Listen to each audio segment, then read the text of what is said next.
She's killing me. Stop. She's killing me. It's killing me. It is killing me.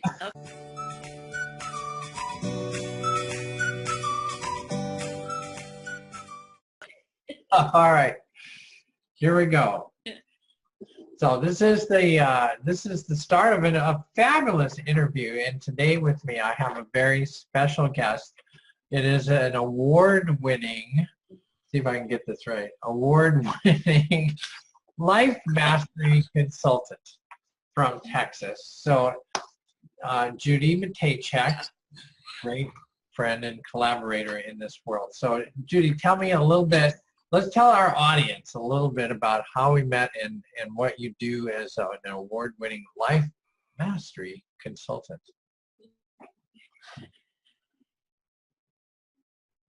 Well, we met in a training in Los Angeles. And I turned around and there was this booming, beautiful voice in the crowd. I turned around and I'm like, wow, who is that? I've got to meet her. And you were just standing above the crowd, and I wasn't. I'm kind of short.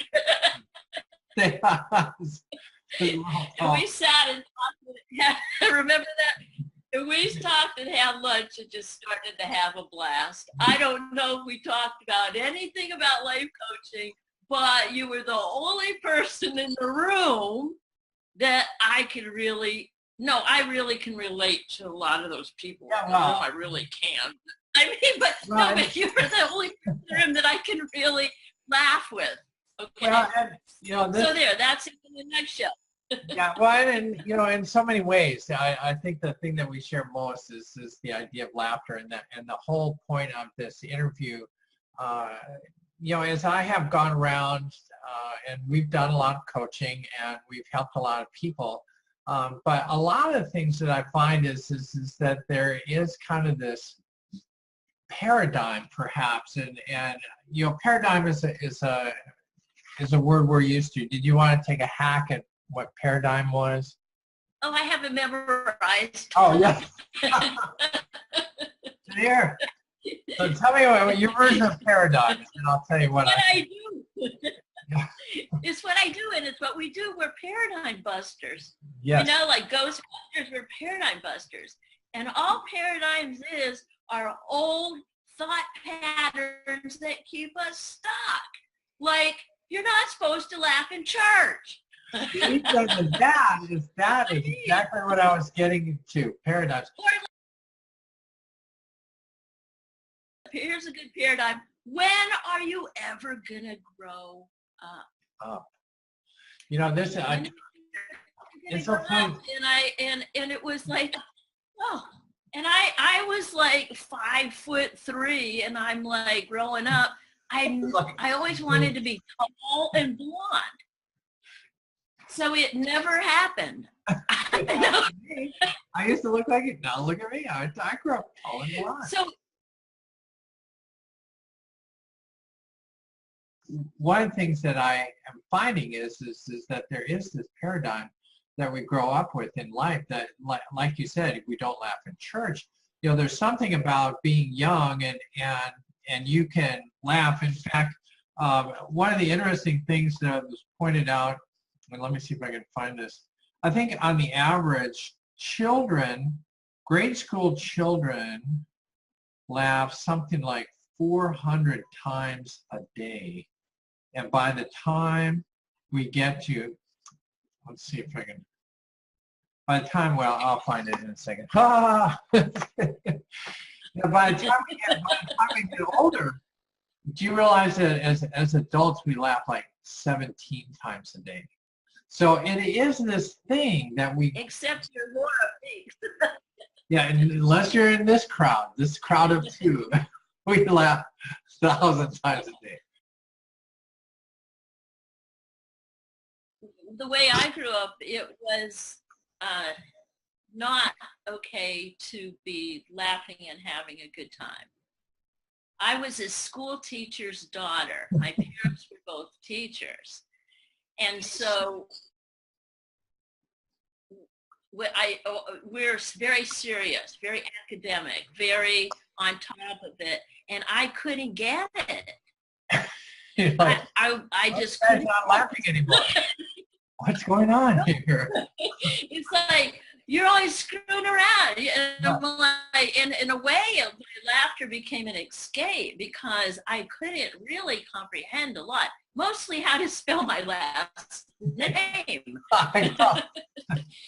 Listen, I still have to have your card to spell your last name. For our audience, I mean, so why not just be serious? I mean, what is the benefit of having a good time and laughing? Is there any good reason to laugh? Well, yeah, because it takes less muscles to laugh than it does to frown. Not only have we had fun, but I've started really taking a serious look at fun as a good serious approach. And it's interesting. I want to pass on a story because I had heard this today. I've heard of a lot of incredible stories, and I'll share some of those. But this one, have you ever heard of Norman Cousins? No. Maybe Is he a cousin? Yeah, he's a relative. Norman, he's my cousin. I could They, do this. No, get this. This guy. No, one of the things that I think is so funny is that as we go through life, we always think that somehow in our generation everything has been created or new stuff has come up, and then when you go backwards, you realize that people have thought of this before.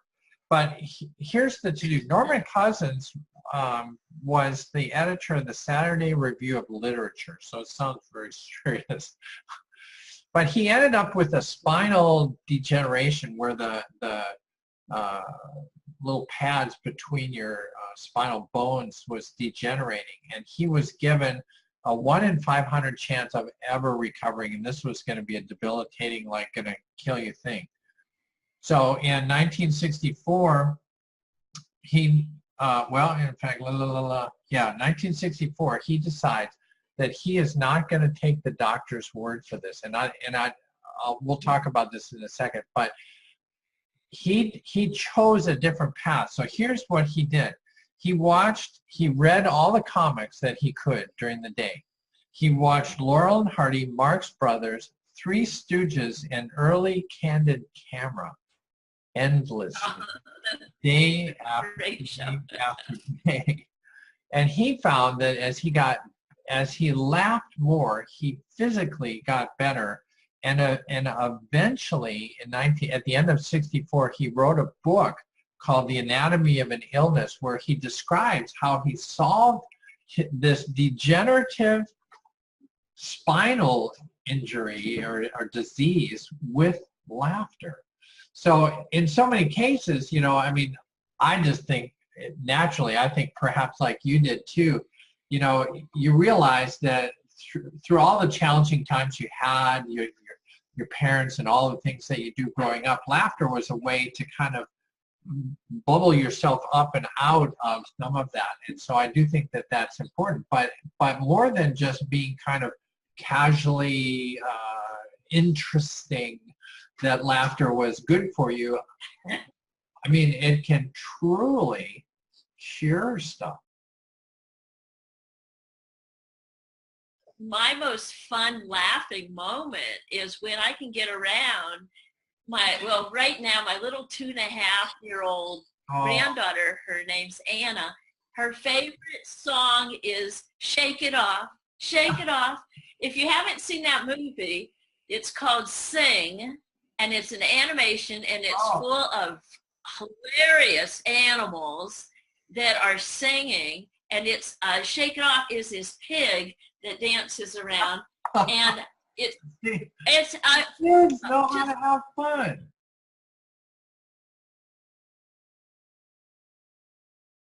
Yes, and I know that when I get way too serious, like I'm getting prepared for a speaking engagement or training or anything, and I know oh, I feel like, oh, I'm going to be judged. I really need to go out, turn on some good music, get around some kids, and just laugh. But the most important thing I have to ask myself, how important is it?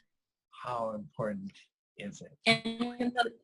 And the most important thing is that we live, love, and laugh every day.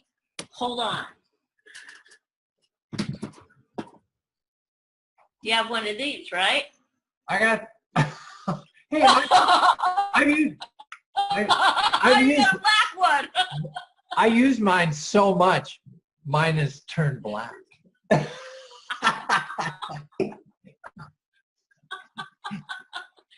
You know the story about the sand? No. Okay, well, you know, your sand came from Hawaii, the black sand beaches of Montana. Oh, very nice. Right? Yeah, well, mine is just table salt. That was the first version. It was a lot cheaper to get table salt than it was to go to Hawaii. It takes a lot to go to Hawaii and get this. So 1995. Buy now, and you can get this little ferry with you. Yours is $29.95. What do you remember? You know, you were talking. You were talking about it, about your kids. Do you remember when you were a kid and we had the song Hokey Pokey? Oh yeah. Put your left foot in, put your full self in. Yeah. All right, so listen to this. This is from the book Why Laughing Matters. Okay. In memoriam, with all the sadness and trauma going around the world right now, it's worth reflecting on the passing of a very important person which almost went unnoticed until just a while back. Larry Lepre, the man who wrote The Hokey Pokey, died peacefully at age 93. The most traumatic part for his family was trying to get him into the coffin. They put his left leg in when the trouble started.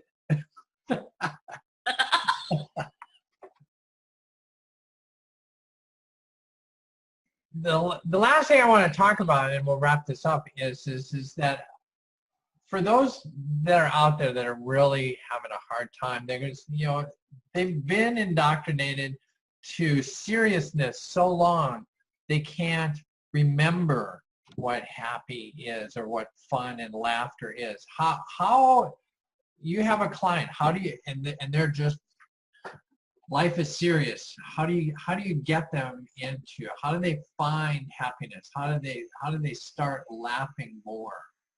Well, that's funny that you should. I do have a client who's diagnosed. Her condition is a very serious illness she's been in, and I'll tell you, she's the funniest person that you ever want to know. She's like a stand-up comic.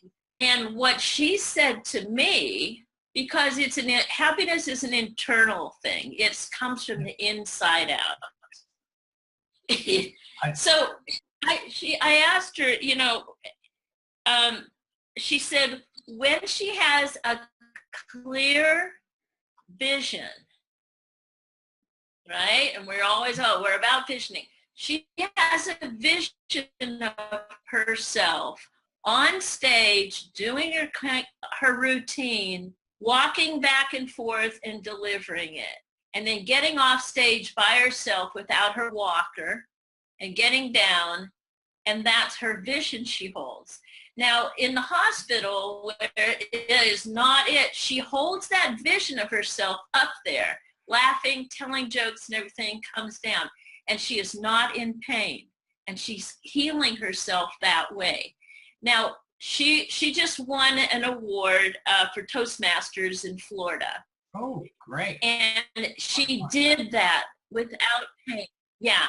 And so it's healing. It's healing. And so my suggestion is have a vision of yourself having a blast. Hold that vision, write it out, speak it into your cell phone, visualize it, take pictures of yourself, make funny pictures of yourself. Hold that vision as much as you can. And when you feel yourself sliding down with society, who's not laughing most of the time. It's okay to go in the bathroom, put that on and start laughing and then come out. You can change the energy of the whole room that way, as well as yourself. Have you ever done the laughing therapy? I was in a seminar once where we just practiced laughing, like, you know, out loud in groups of 30 people. We're just, you know, laugh. That's an interesting one. So I think that's interesting. One of the other things. Tell me how to do it. Tell me how to do it. You look in the camera and then you just go, ah! That's how you do it. And you just keep doing it until it just like comes out. You know how Mary talks about Mary being Mary Morrissey, the incredible speaker, teacher, coach that she is. We'll give her a plug.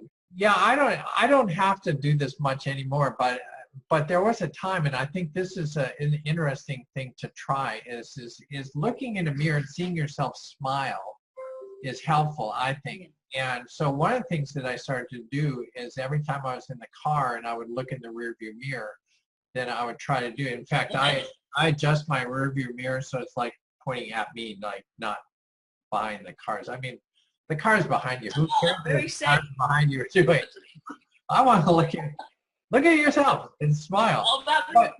But one of the things she does, and remember she had this thing about touching door handles and deciding how am I handling life. So I thought, well, you know, if you're having a hard time laughing and smiling, then pick something like every time you answer the telephone, smile, or every time you look in the rearview mirror, smile, or every time you turn your turn signal, you know, that could be funny. I had to stop using my turn signal because as a drummer, it makes this click, click, click, click, click sound. And so I'm on the steering wheel going clickety click, clickety click, clickety click, click, click, click. It's like stop. It's like a metronome, man. Name a funny movie. What's a funny movie to you? Oh, the last one that I just saw. Which one? It's Sing, S-I-N-G. Oh. It's hilarious. It's all these different animals, and they have different music for different animals. I love happy movies. I'm really kind of weaning myself off of serious drama in favor. La La Land came out. I thought that was very good. But here's some historical movies that this guy says are funny, which a lot of them I absolutely love. Airplane, The In-Laws. I don't know if you ever remember the original In-Laws. I have that one memorized. Monty Python's Holy Grail. In college, we all had that one. In fact, it was funny. I was at a camping site this weekend, and this guy had his shirt on. He was playing with his kids, and they were playing keep away, but he didn't want to use his hands. So the kids were like young girls. They were like 14, and so he wanted to give them a break. So he put his arms inside his shirt, so he had no arms. And then the guy next to him goes, "Oh yeah, it's cut your arm off. Oh, it's only a flesh wound." This is all out of Monty Python. So I thought, well, hey, somebody's watched Monty Python. Ghostbusters, Young Frankenstein, Fish Called Wanda. Don't eat the green fish. That was out of Fish Called Wanda, and Ghostbusters. So they're really, I think in the end, all in all, that part of the message of this today is that, hey, you can have fun. You should go beyond should. You need to have fun. It's a therapeutic thing. It helps your daily energy. I mean, it releases endorphins. It makes the hard things seem easy. And literally, if you take it far enough, Norman Cousins cured himself using laughter. So lots and lots of reasons to be happy and have fun in your life. So award-winning life mastery consultant Judy Matejczyk. If they need to get a hold of you, how can they get a hold of you? Judy at herecomes.coachjudy.com, where I must say my tagline is, you're at the end of your life, you're going to ask yourself 3 questions. Did I live? Did I love?